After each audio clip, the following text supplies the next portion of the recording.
Samantha, how long are you going to take? What time are you coming home? What are you doing with Cindy? It's already this late. Where have you been all morning? You didn't even come home to make lunch. I've been at the hospital to have a checkup. I reminded you when I left this morning, didn't I? And I think I told you that I would have this checkup a week ago when I made the appointment. I mentioned that I wouldn't be able to prepare lunch for you. I'm thinking of going to my parents' house to let them see Cindy. I'll spend a few hours there, and hopefully Cindy will be able to have a nap before I come home.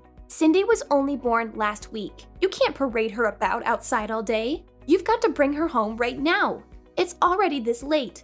I can't believe you could be so irresponsible. Don't you care about Cindy at all? She could get sick this late.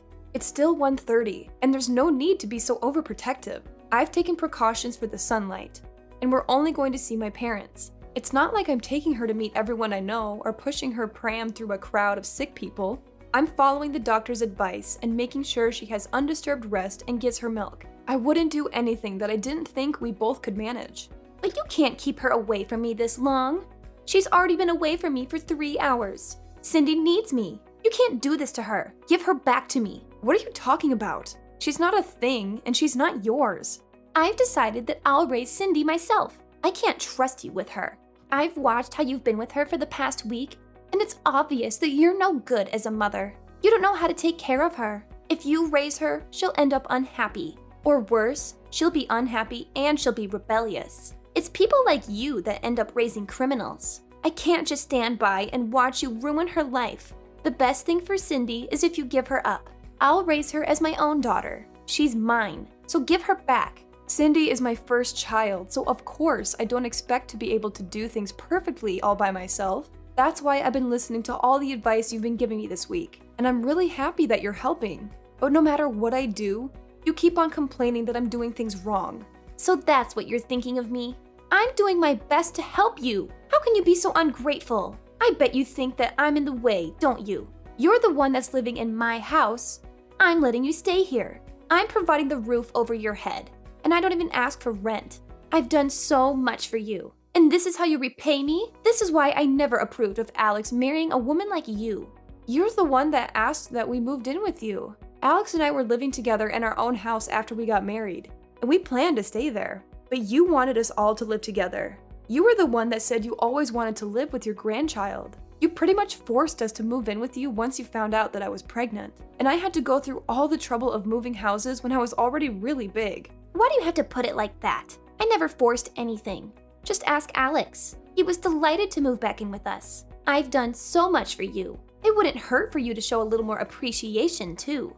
Can't you at least say thank you? I think I deserve a lot more, but I shouldn't expect anything from you. Appreciation? I had a lot more of that when I first met you, but ever since I married your son and you started to show your true colors, it's become a lot more difficult, especially after we moved in together. And you wouldn't stop making hurtful comments about the way I did chores and the way I prepared dinner. The stress and fatigue just piled up and up, and I couldn't please you no matter what I did. I didn't know you could get any ruder. When have I ever made hurtful comments about anything you've ever done? If I've made comments, it's just because I'm giving you advice as your senior in life. If you think I've been hurtful, it's because you're trying to make me out as the bad person in this story. I'm an adult too. I understand the difference between advice and sarcastic, backhanded comments. And it's not just those comments. You don't like the food I make, even though I've done my best to follow your recipes. And if you really don't like my cooking, then you can always make your own. But you insist on having me prepare your serving too. And sometimes you throw it all away right in front of me. It's not just insulting, it's wasteful. Did you really think that I could just brush that off as advice? I don't understand how you could do something so mean just for the sake of showing me you don't like my cooking. I threw it away because it didn't taste good. What's the problem? Did you really think that it was good enough to serve to Alex and my husband? Nobody would want to eat something disgusting like that. So I saved them the trouble. I just did what they would have wanted to do anyway. If anything, you should be thanking me for not letting them eat something as horrible as that slop you call food. That's what I'm talking about. In the past few months we've spent living together, you've never eaten my food without making a face, a comment, or throwing it all away. On top of that, you were making me do all the housework right up until the birth. I couldn't have a moment's rest while you were around, even though my back hurt and my feet hurt, and I was so tired. Even when my contractions started and I was begging for you to call an ambulance because Alex was out, you wouldn't call and told me that I was overreacting. I couldn't even get to the phone myself. I thought I was going to give birth right where I was. It wasn't until Robert passed by my room and noticed that my water had broken that I was finally able to go to the hospital. I'm grateful for my father-in-law's care and consideration. But if you want me to be grateful for you, then you'll have to do something I can be grateful for first. You shouldn't expect everyone to do everything for you. You could have gone to the hospital by yourself. You're so spoiled. It shows that your parents must have been overly protective of you as a child. No wonder you're so disrespectful towards me. Did you really think that I could drive all the way to the hospital safely when I was getting contractions every 5 minutes? Even after I gave birth, you didn't say anything to me. You didn't ask me how I was doing, not even a word about how well I had done, even though I was in labor for 15 hours. I was too busy thinking about Cindy. What did you expect? My first and only priority was the baby. So what if you gave birth? It's nothing special. I gave birth too, and you don't see me begging everyone for praise and compliments. I didn't expect you to compliment me, but I think anybody would be happy to hear something from their family, and anything would have done. And I'd like to remind you that I was only discharged from the hospital a week ago. I've been waking up over and over in the middle of the night to feed Cindy. I haven't had any sleep at all this past week. I'm still trying to get used to a lot of new things, a lot of new emotions and a new sleep routine. And I'm literally all over the place. But you're still making me do all the housework. I thought you said that it would be better for us all to live together because you'd be able to help out with the baby. But you haven't been doing anything. Even though Alex and his dad say that I don't have to do anything, to rest when I can, and not to push myself too hard, I have to do everything while they're at work because you won't do anything. Oh, you really are spoiled. You were the one that married my son, not the other way around. What's the point in having you here if you're not going to do the chores? You can't seriously think that you can spend your days just laying around doing nothing. You're being childish if you think that's how things work. Just because you've moved in with us, I'm here to be with Cindy, not with you. And you shouldn't expect everyone to be nice and kind to you just because you've given birth. So what? That doesn't change anything. You're sorely mistaken if you think you get to slack off just because you've had a baby. The one thing we all care about is Cindy. I couldn't care less about you, and nobody else does either. We only need Cindy. I can't believe you're not going to even bother to hold back your punches. I take it you mean that there's no use for me at your house if I'm not going to do all of your housework for you? That's right. I'm glad you finally understand. We only need Cindy to make us happy. I don't need a rude, disrespectful, annoying daughter-in-law like you around the house. If you're not even going to do what you're here for, even if you did do the chores and prepare our food, you're useless. I end up having to redo everything you do anyway. You are just wasting my time. And having you here is a waste of space, too. So we don't need you here. So you think I'm rude and useless? All right. What? Am I wrong? I don't think I said anything you couldn't understand. I made it quite clear. We don't need you in this house. To be honest, I'd prefer if you'd leave as soon as possible and never come back. You don't have to worry about Cindy. She'll be in good hands. We'll raise her without you. I think that's best for her as well. She doesn't need a useless woman like you as her mother. I just want to check if you want me to leave. Then that means you don't want to live with me, doesn't it? How many times do I have to tell you? I don't want to live with you and I want you out of my house. Do you understand? Yes, I do. I understood that perfectly. Then I won't be coming back. I'll be staying at my parents' house. They've got a spare room that I can use, so there's no reason for me to return today. I'll go and get my things another day. Will that make you happy? Of course. Do whatever you want. You're an adult. I don't care where you stay, as long as it's not in my house. Nobody in this house is waiting for you to return anyway. I'll have Alex go and collect Cindy from you when he gets home from work. So make sure she's had her rest, and you've got all her things ready by then. I'll let you spend these last few hours with her, at least. You're not going to come back to this house, so this will be the last time you ever see her. I'm glad you finally come to your senses. You're not fit to be a mother. I understood the part about not coming back to stay in your house, but you're wrong about one thing. I am not handing my daughter over to you. Cindy is staying with me. I'm her mother. What are you talking about? I just told you you're not fit to be a mother. Are you going to take her away from me? You can't do that. She needs me. Oh, you think that I'm not fit to be a mother because I need support to raise her? And because I can't handle all of the housework on just 1 hour of sleep a night? You expect the impossible from me. You're saying that I'm taking her away from you, but you're not her mother. She was never yours to begin with. She's my granddaughter. That makes her mine. I don't think that your way of thinking that she belongs to you is very healthy for Cindy. I don't think that raising her in an environment where you think that you can treat me however you like is good for her either. Alex and Robert have both lost their patience with the way you've been treating me. I know that the both of them have done their best to talk with you privately and get you to change your attitude, but it still hasn't changed after months. And if it's only going to get worse now that Cindy's born, I'd rather not live with you either. Your own son and husband have given up on getting you to change your ways, so there's no way I can keep hoping. Robert as well? You're lying. I remember him mentioning something about you, but I forgot what he said. It didn't seem very important, but I know they all hate you. Nobody wants you to stay in our house. And we're all happy that you finally have given birth so we can get rid of you and keep Cindy. Who's they? Do you mean Alex and Robert? Because I know Alex loves me, and Robert is a wonderful father-in-law. And even if they did actually hate me, I think they'd be more mature about it. You've been far from mature these past few months. You've been passive-aggressive and childish at best. All you've done is bully me and make me feel bad about myself. I've had enough. We've all had enough of your behavior. If you're not going to fix it, then there's no point in sticking around and waiting for you to change. I'm not returning to your house. And if you won't reflect on your actions, I won't let you meet Cindy. You won't let me see Cindy? That's ridiculous. You can't do that. You can't keep her away from me. You have no right to do that. I'm not going to listen to a woman that can't even raise a child properly. You don't have to come back, but I'm not letting you keep Cindy. Give her back right now. Cindy will be happier that way, and you'll thank me one day when you realize that she belongs with us, not you. Don't be so selfish and give her up. I'm sorry, but who's we? Alex, Robert, and I. The three of us will raise her without you. I know that we can make Cindy a million times happier if you're not around to ruin her life. She doesn't need a failure of a mother like you. You should give her back to me for her sake. Robert's actually with me right now. Alex will be here soon too.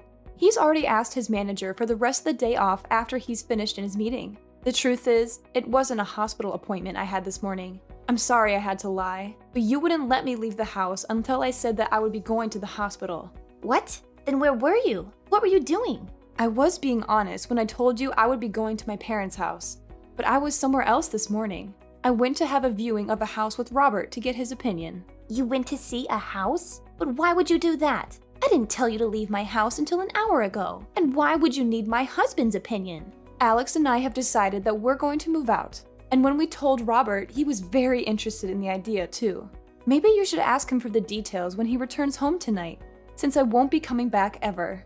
But why would Robert be interested in looking at a new home? Alex and I have been thinking about moving back out ever since we first moved in with you, and you started to bully me. We've both hit our limits, and we can't take it anymore. It's too stressful being with you all day, every day, and he doesn't complain. But I know it's tough on Alex when I vent after he's had a long day at work. It's been hard for the both of us. The only reason why we didn't move out earlier is because it was a strain on my body to move our stuff to your house in the first place, and we didn't want to go through that again. Hit your limits? Stressful? What's that supposed to mean? You're just exaggerating. How pathetic. All I'm doing is showing you how to do things properly. Alex has had enough of your behavior too. He can't stand the way you speak to me, and he knows that you've been throwing away the food I make as well. He knows about how you follow me around when I do the laundry and the washing up, nitpicking at every single thing. He promised me that we would make preparations so that we can move out as soon as the baby was born. And he kept that promise. He found a few places that were open for viewing, and cut the choices down to 2 places so I wouldn't have to go back and forth. When we spoke to Robert, he offered to pay half the deposit, saying that he wanted to come with us. Excuse me? Robert wants to move out? Well, he was obviously including me when he said that. He meant that he wanted to move in with us and move away from you. Apparently, he's had enough of your attitude as well. And since you won't change, no matter how many times he's spoken to you, he's decided to leave you. He's telling me that he left the divorce papers on the table in the living room. Have you seen them? He says he's already signed them, so you just have to sign your side and leave them there. He'll have them filed tomorrow. I found them, but I don't understand. Why would he want to divorce me? I haven't done anything to deserve this. Give your phone to him. I want to speak to my husband. He's with you, isn't he? Let me talk to him. I can't trust a word you say. Why would I lie? Those papers have already been signed, haven't they? I wouldn't fake his signature just to trick you. Robert says that he'll talk to you when he gets home, but that he's already made his feelings clear in past conversations. You just haven't been listening to him properly. Anyway, we're busy getting our new home ready. Could you wait until later? I don't understand why Robert and Alex have to move away too. I only said that you don't need to come home. What about me? What am I supposed to do? You can't leave me here by myself. Robert says that he'll give you that house in the divorce. He has no need for it if he's moving in with us. And he doesn't want you causing us trouble just because you can't find a new home for yourself. You're lucky he's being so generous. Alex and I have no intention of living with you ever again. And of course, we're not going to give you our daughter. Robert's decided he wants a divorce and that he doesn't want to live with you anymore. I think that explains everything you want to know. What about me? I'm going to live here all by myself? You're not making any sense. Why can't I come with you? Weren't you listening to what I said? We've told you over and over that the way you've been treating me is unacceptable. We wouldn't have had to do this if you had fixed up your attitude and stopped behaving so immaturely. If you listened to your own husband's warnings and your son asking you to stop treating me so horribly, we would have never decided to move out. We would still be living with you and you would still be able to spend time with your loved ones. But unfortunately, you haven't shown any signs of changing or even feeling bad about what you've done. You deny all responsibility. And we've had enough. Because of your selfishness, you'll have to spend the rest of your life all alone. What about Alex? What does he think? He can't be serious about leaving his own mother all alone. I raised him. He's better than that. He would never abandon me like this. You've tricked him into thinking that I'm the bad person and convinced him and my husband to follow you. Have you forgotten that Alex was the one that always was intervening and defending me from you when we first moved in? He was doing his best to keep himself between you and I when he could, and making sure that I wasn't stuck with you alone when he was at home. But then he had to start a new project at work and was coming home tired more often, and didn't even have the strength to argue back to the things you were saying to me. The stress of work and your treatment of me was accumulating for him too. That's when he promised that he would find us a new place to live. We realized that the best way to deal with the situation was just put up space between us and you, for the sake of our physical and our mental health. You're lying. Alex would never want to leave me, and Robert can't be serious about getting a divorce at this age. I'll never be able to get remarried. I'll be alone. Can't he rethink the divorce? I'll do anything. He's not honestly thinking we should get divorced, is he? You'll have to talk to Robert directly about that, though he says that there's nothing more to say.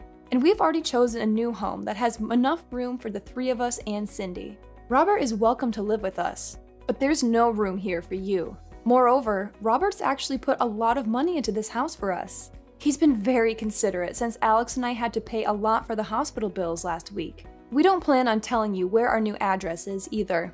But I'll never be able to see Cindy ever again. Are you honestly going to separate us? I'm not going to let you see her. You'll have to show that you can change first. I don't know if you can, but if you want to see her, you'll have to.